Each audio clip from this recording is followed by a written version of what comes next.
کچھ باتیں سنی تھی.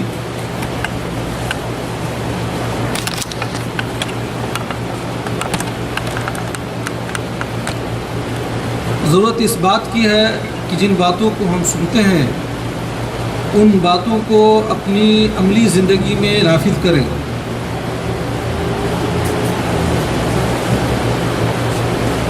یہ ہماری خوش نصیبی ہے کہ اللہ رب العالمین نے ہمیں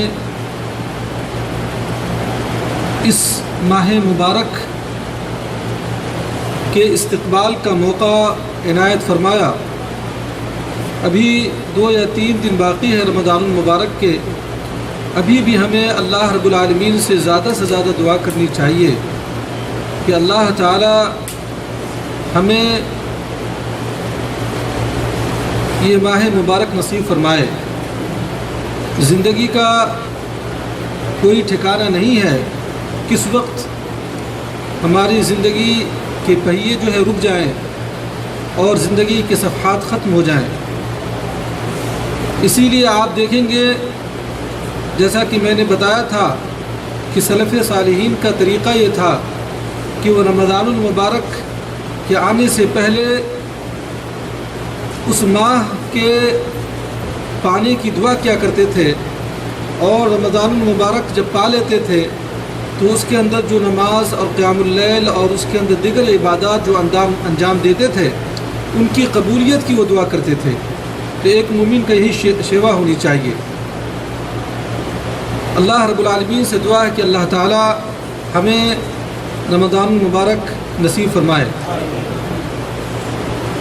اس موقع پر مجھے ایک چیز محسوس ہو رہی ہے کہ گزشتہ رمضان المبارک کو ہم نے پایا تھا اور اس کے بعد جو ہے درس کا سلسلہ ہمارا شروع ہوا تھا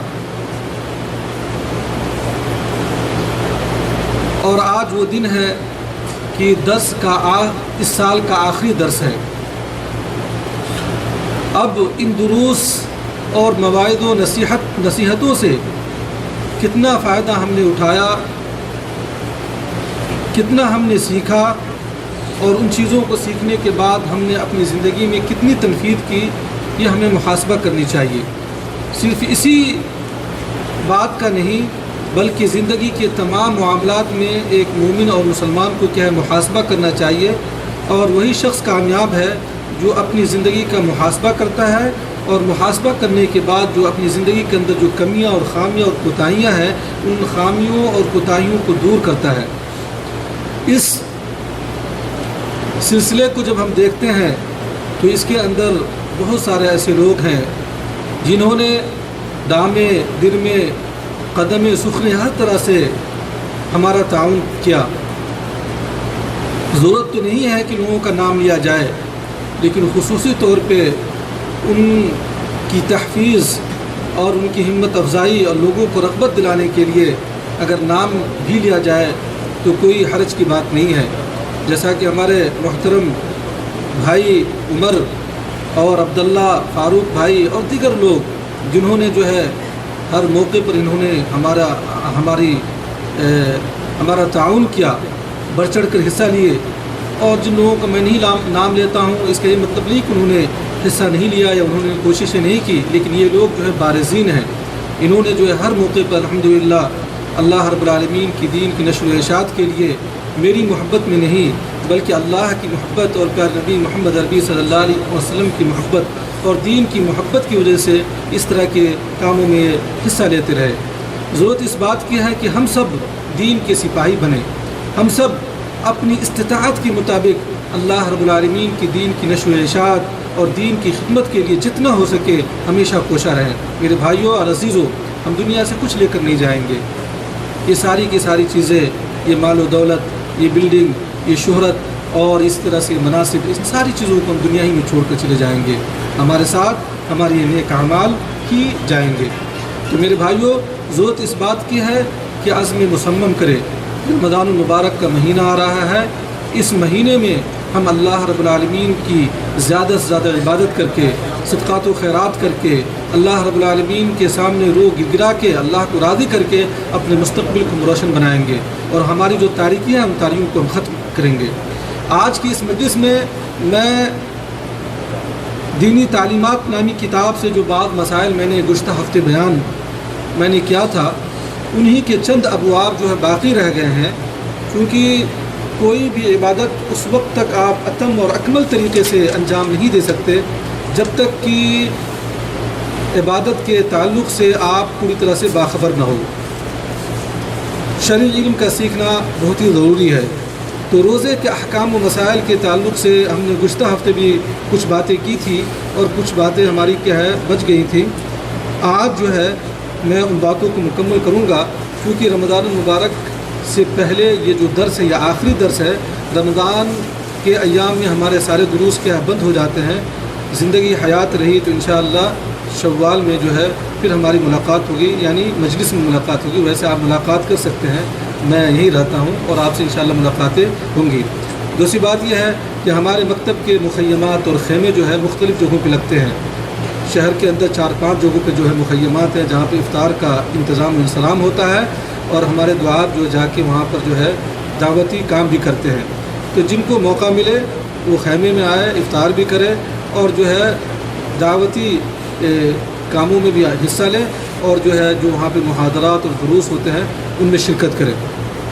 تو آج کے کا جو چیپٹر ہے پہلا وہ یہ ہے کہ روزے کی سنتیں، روزے کی سنتیں۔ باتیں یقیناً مکرر ہوگی بار بار، کیونکہ یہ موضوع جو ہے رمضان المبارک کے تعلق سے ہے، تو کچھ باتیں کبھی پہلے بھی آ چکی ہوں گی، لیکن بطور یاد دہانی آپ سنیں، اور تاکہ ترتیب کو جو ہے سلسلہ کو جاری اور ساری رکھا جائے۔ روزے کی سنتیں، سب سے پہلی سنت جو بتائی گئی ہے سحری کھانا۔ کیا بتائیے؟ سحری کھانا۔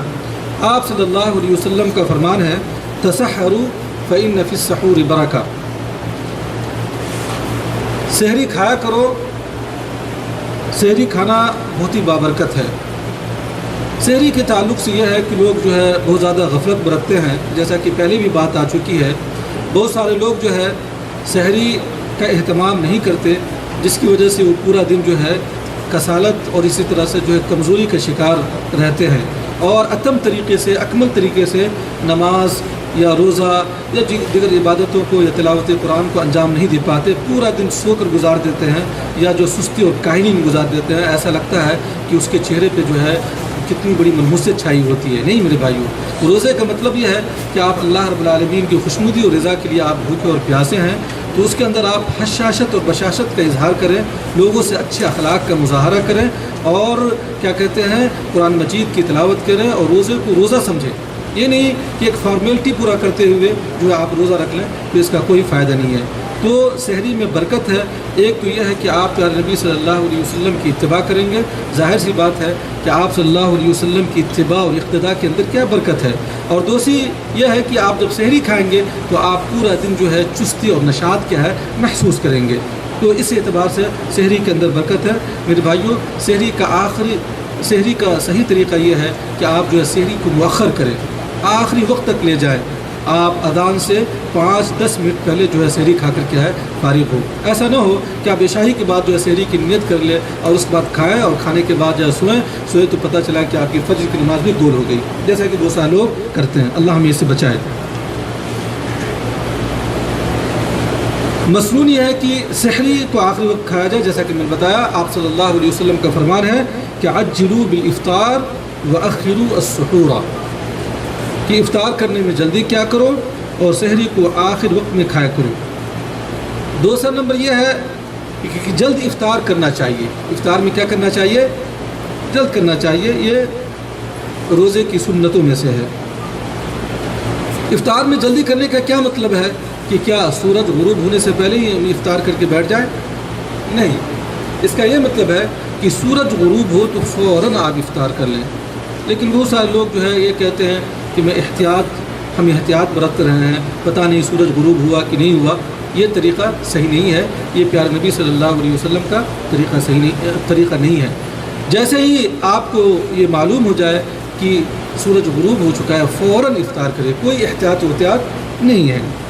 اللہ کے رسول صلی اللہ علیہ وسلم نے فرمایا کہ لا یزال الناس بخیر ما عجلوا الفطرہ، میری امت کے لوگوں میں اس وقت تک خیر باقی رہے گی جب تک وہ افطار میں جلدی کرتے رہیں گے۔ یہ آپ صلی اللہ علیہ وسلم کی یہ حدیث ہے۔ یہ اس سے پتہ چلا کہ ہم افطار میں کیا ہے جلدی کرنی چاہیے۔ تو کیا پتہ چلا کہ روزے کی 2 سنتیں ابھی آپ کے سامنے بیان کر دی گئی۔ پہلی سنت کیا ہے؟ سحری کرنی چاہیے اور سحری میں کیا تاخیر ہو، اور دوسری سنت کیا ہے؟ افطار میں تاخیر نہیں بلکہ کیا ہے جلدی کرنی چاہیے، احتیاط وغیرہ کی کوئی گنجائش اس میں نہیں ہے۔ تیسری سنت یہ ہے کہ روزے کی حالت میں دعا کرنا چاہیے۔ آپ اتنی عظیم عبادت کے اندر ہیں روزہ، اور روزے کی فضیلت اور اہمیت کے تعلق سے بہت ساری باتیں آپ نے سن چکی ہے۔ اس کے تعلق سے نبی صلی اللہ علیہ وسلم نے فرمایا، جو حدیث قدسی کے اندر ہے، کہ اللہ رب العالمین فرماتا ہے کہ الصوم لی وانا اجزی بہ، کہ بندہ میرے لیے کھانا پینا اور شہوت کی ساری چیزوں کو چھوڑ دیتا ہے، اور میرے لیے کیا ہے وہ رک جاتا ہے، میرے لیے بھوکا اور پیاسا رہتا ہے، لہذا میں اس کا بدلہ دوں گا۔ یعنی اس کے بدلے کی کوئی تعین نہیں، اس کے ثواب اور اس کے اجر کی کوئی تعین نہیں، بے حد و حساب اللہ رب العالمین جو ہے روزہ دار کو کیا ہے اجر دے گا۔ اور آپ سب کو معلوم ہونی چاہیے کہ پیارے نبی صلی اللہ علیہ وسلم کی جو ایک حدیث ہے کہ اللہ رب العالمین نے جنت کے ایک دروازے کو جس کا نام کیا ریان ہے، وہ روزہ داروں کے لیے خاص کر دیا۔ اس دروازے سے صائمین اور روزہ دار ہی کیا ہے داخلہ، ان کو داخلہ نصیب ہوگا۔ اللہ رب العالمین ہمیں جو ہے انہی لوگوں میں سے بنائے، آمین۔ تو حالت صوم میں آپ اتنے عظیم عبادت کے اندر ہیں، آپ زیادہ سے زیادہ دعا کریں۔ دعا سے جو ہے آپ اکتائیں نہیں، زیادہ سے زیادہ دعا کریں، چلتے اٹھتے بیٹھتے، نماز کی حالت میں، نماز سے باہر، ہر جگہ جو ہے آپ جو ہے دعاؤں میں مشغول رہیں۔ یہ بہت ہی اچھا موقع ہے، سنہری موقع ہے، اس موقع کو جو ہے آپ ضائع نہ کریں۔ اللہ کے رسول صلی اللہ علیہ وسلم نے فرمایا، اور خصوصاً افطار کے وقت یہاں پر جو ہے بہت ہی زیادہ کوتاہی لوگوں میں دیکھی جاتی ہے۔ لوگ افطار کو سنوارنے میں، کاٹنے میں اور بنانے میں اور کیا ہے ضیافت کرنے میں جو ہے اس وقت کو ضائع کر دیتے ہیں، اس وقت کو کیا ہے ضائع کرتے ہیں۔ انواع و اقسام کی چیزیں کیا ہے تیار کرنے میں، بنانے میں، شربت بنانے میں اور یہ چیز کرنے میں، وہ چیز کرنے میں کہ حل من مزید زیادہ سے زیادہ چیزیں ہو جائیں، اور یہ جو فضیلت والا وقت ہوتا ہے، جو معزز اور مکرم وقت ہوتا ہے، جو دعا کے قبولیت کا وقت ہوتا ہے، اس کو ضائع کر دیتے ہیں۔ ہم لوگ خیمے کے اندر جاتے ہیں اور خیمے میں لوگوں کو دیکھتے ہیں کہ اس قدر شور شرابہ مچاتے ہیں اور ان کو پتہ ہی نہیں چلتا ہے، پورا دن روزہ رہتے ہیں۔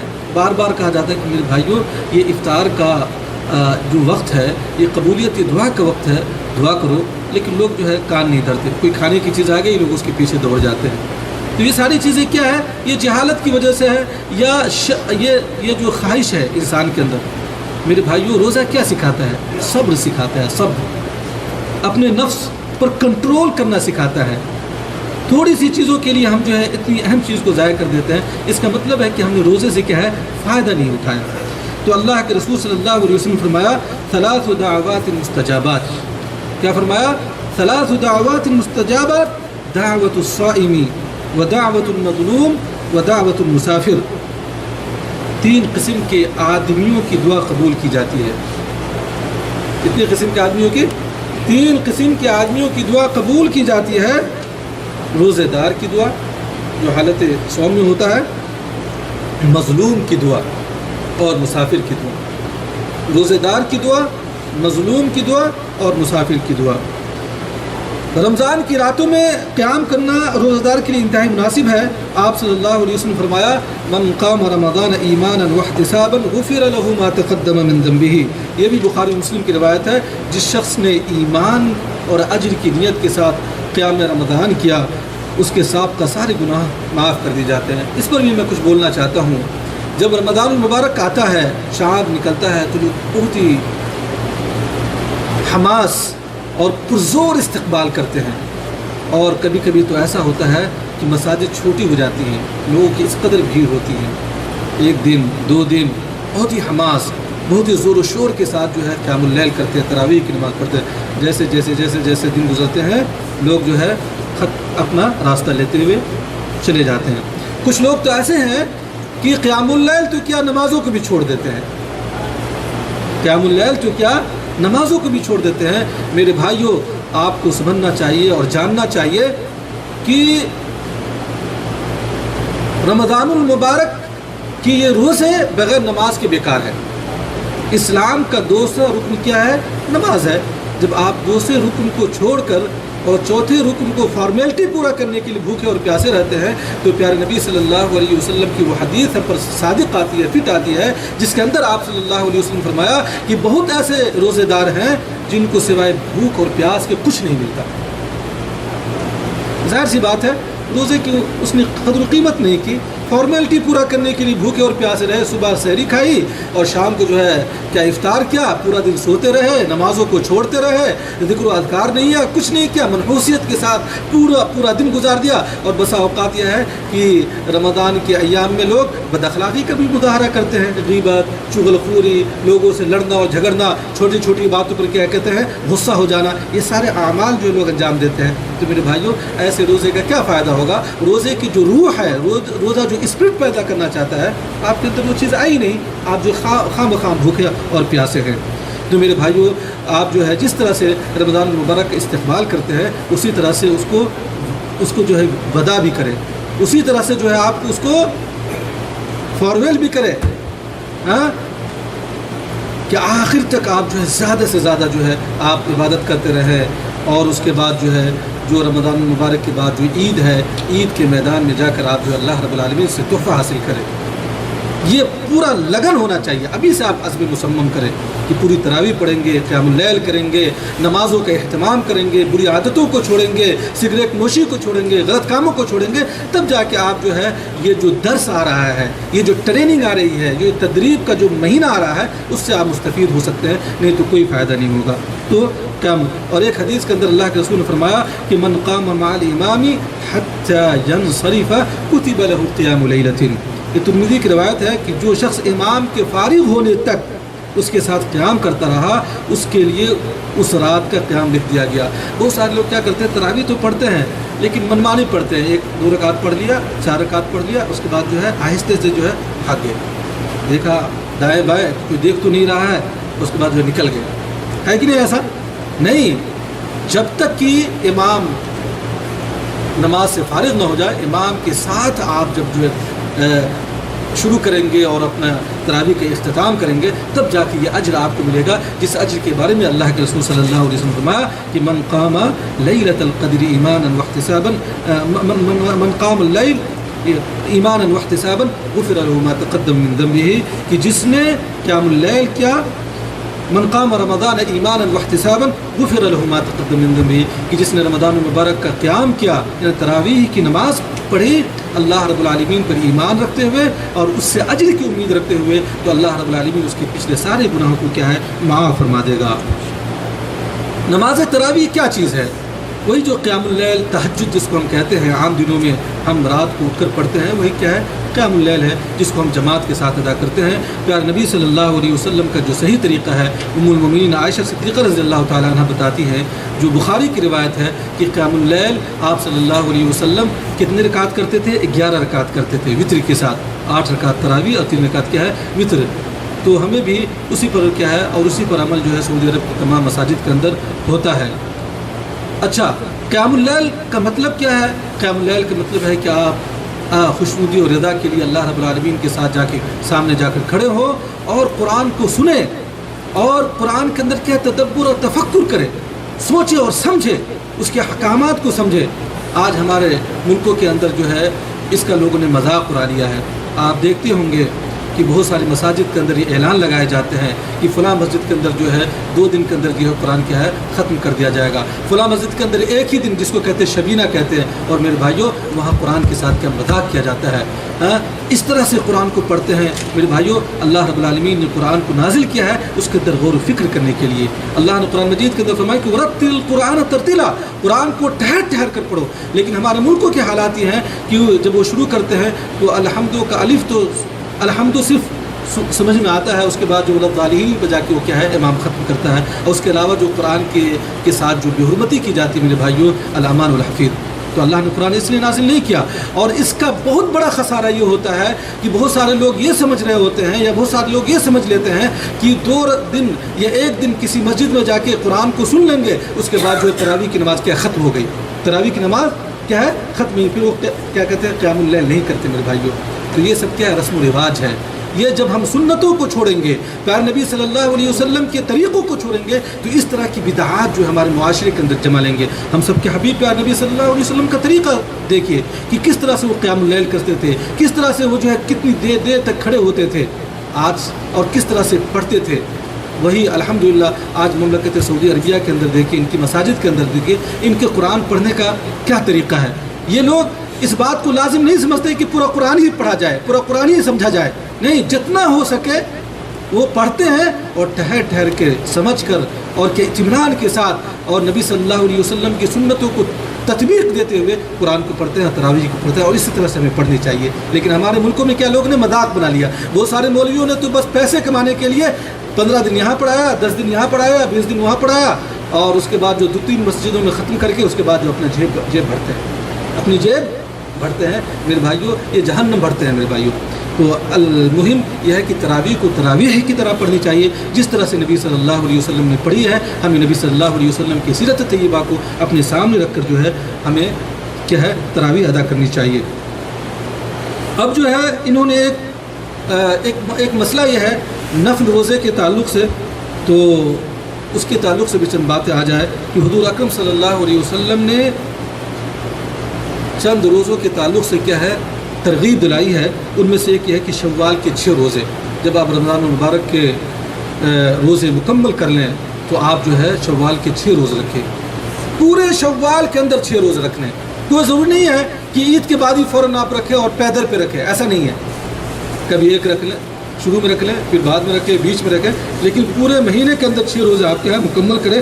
تو اس کا اجر و ثواب کیا ہے آئیے سنتے ہیں. اللہ کے رسول صلی اللہ علیہ وسلم نے فرمایا کہ من صام رمضان ثم اتبعه 6 من شوال كان كصيام الدهر.